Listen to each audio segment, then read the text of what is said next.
Let me let you in on a little secret. What I call the healthcare system trap.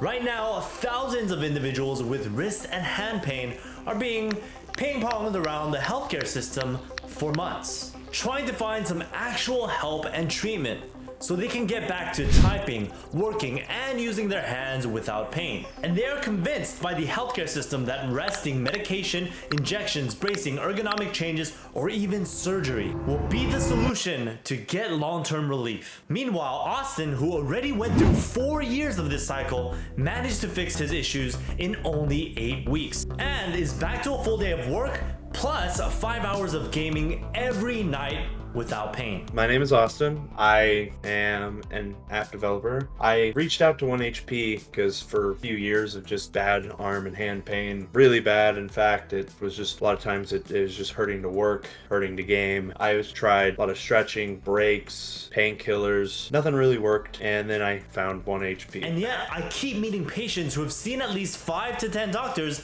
still confused about why rest and medication hasn't helped them. Welcome to the broken healthcare system.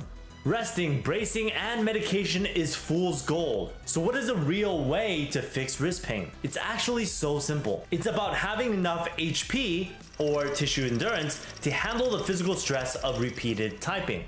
Austin, who was able to go from severe pain after typing for 10 minutes to a full day of work and gaming without pain, didn't just take a medication and rest, hoping for his pain to go away. He was serious about getting back to work and gaming without pain, hungry to fix everything that led to his problem. By the way, if you're serious and want to get started on learning more about the exercises you can do and what might be happening, comment wrist pain below and we'll send a free guide. So imagine this choice. Path A is resting for a few weeks for the pain to go away. Then you try typing and using your hands again only to feel worse in a shorter amount of time. Path B, you spend time building up your HP for 6 to 8 weeks and see your ability to use your hands gradually return, week by week. I watched countless people take both paths, and Path B wins every single time. So let's talk about what Austin did to finally end his misery and get his wrist and hand function back. But first, what does it mean to build up your HP? Think of your wrist endurance like an HP bar in a video game. Every keystroke, every mouse click, every scroll drains that bar, and if your muscles don't have the endurance to keep up, you hit 0 HP. And that's when those muscles and tendons get tight and irritated and the pain kicks in. The more HP your wrists have, the longer you can work without pain. And Austin is a great example of doing this. He's an app developer.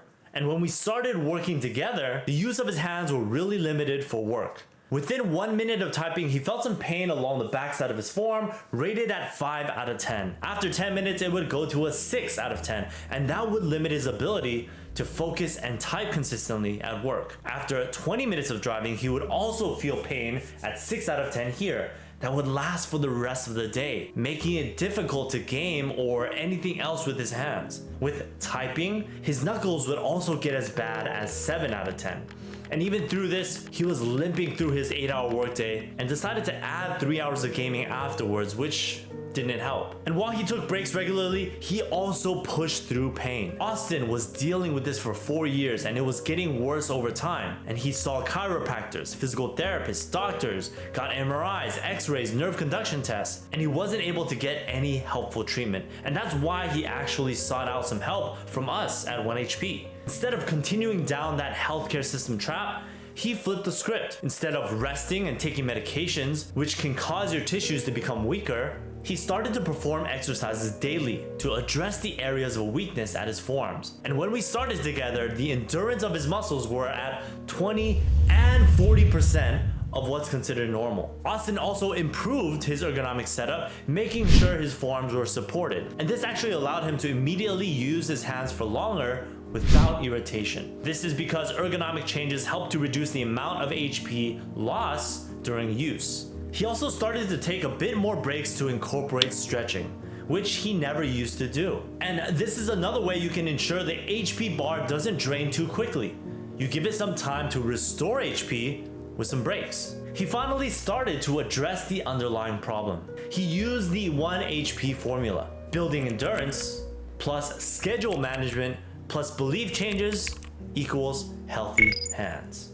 And when you actually address underlying problems, you will finally make the progress you've been looking for. And when you do that, you ultimately learn more about how your body works, so you can prevent this from ever happening again. And if you want to get started on this process for your issue, comment wrist pain to get a free guide on any wrist pain pattern to learn what you can do for your problem.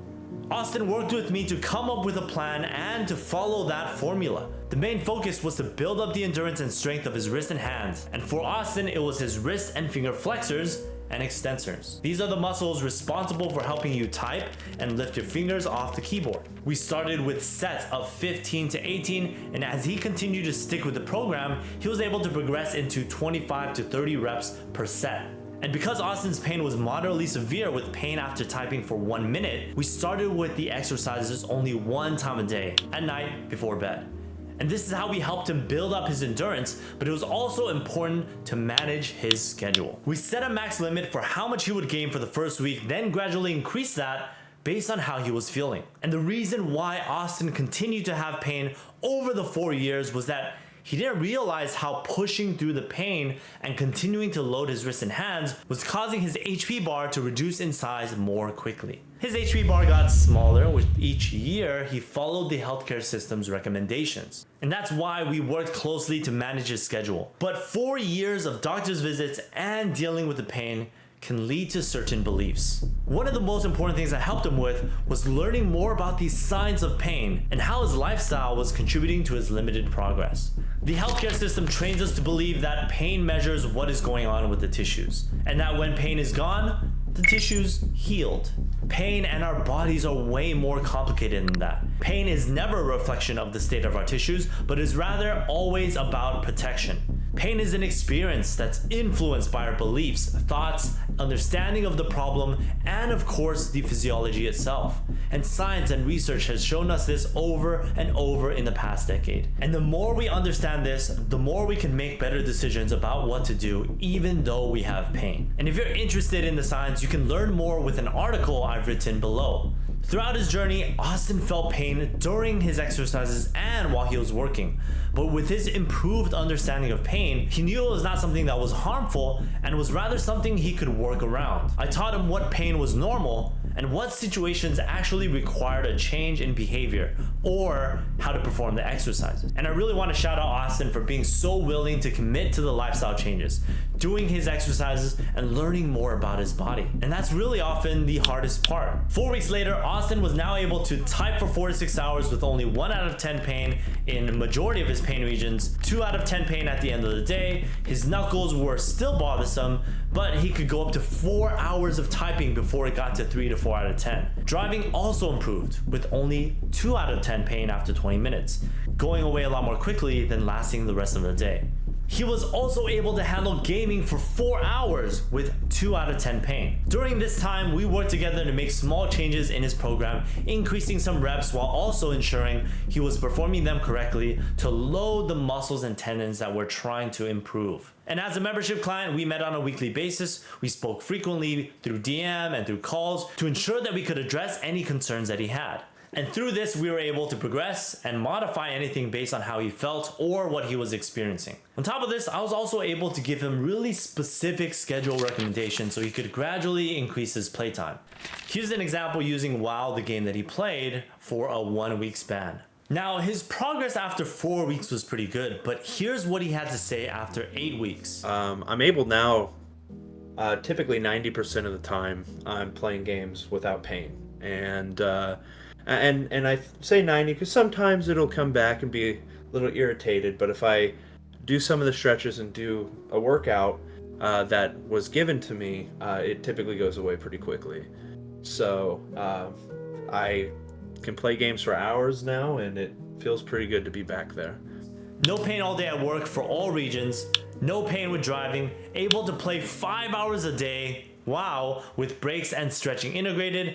He continued to maintain his exercise program, and he improved his understanding of what was considered normal soreness or pain. And at this point, he was able to do whatever he wanted with his wrists and hands without having to worry about damaging them, because he knew that it's normal to feel some discomfort if you do something for an extended period of time that exceeded the capacity of your tissues.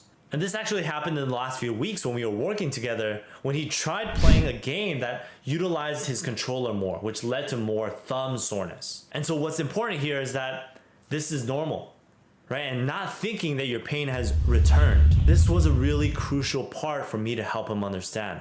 Our bodies are always adapting to the stress that's being applied to it, and it can only handle the stress that it's prepared to handle. So having a maintenance routine or building a general wrist endurance routine is always going to be necessary if you spend a lot of time at the computer and use your wrists and hands. Just like you have to physically prepare yourself for a marathon, you need to physically prepare yourself for any activity based on what muscles and tendons you're using frequently. And so Austin was comfortable handling things on his own at week 8, and I'm sure he's still continuing to build his endurance on his forearms as we speak. And if you want to start some basic routines for your wrist and hand, check out our full playlist here.